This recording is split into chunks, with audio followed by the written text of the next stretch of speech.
अस्सलामुअलैकुम वरहमतुल्लाहि वबरकातुह। पुकारतला कंक तो जनाब तुहाडा वीर चौधरी अवैस अली तुहाडे नाल चीचा उदन दी वैदर रिपोर्ट इस टाइम लाइव।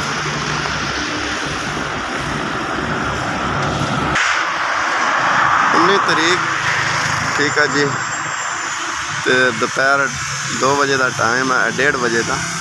तो मौसम की सूरत हाल कुछ इस तरह के देखो माशाल्लाह ठंडियां हवावां चल रही। मौसम वैदर कंडीशन जी बड़ी कूल वैदर कंडीशन है जी, तो बहुत ही ज़बरदस्त।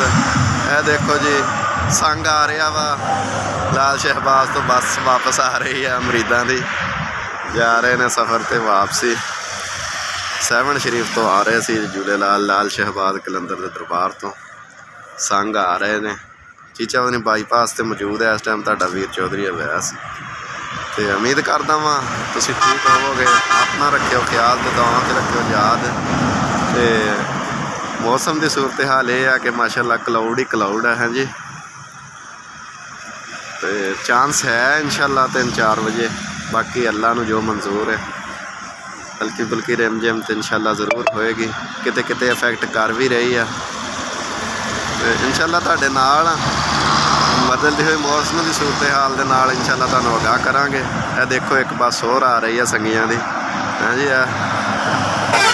स्पीकर लगे, साउंड लगे, सारे उतों लाल शहबाज कलंदर तो आ रहे, सेवन शरीफ तो वापसी लाहौर वाले तो पेशावर वाले इतों गुजर रहे जी, हाँ जी। असी इस टाइम मुल्तान रोड तो लाहौर रोड पर इस टाइम मौजूद तुहाडे नाल। ओके जी, अल्लाह हाफिज़। पुकारतला कंक।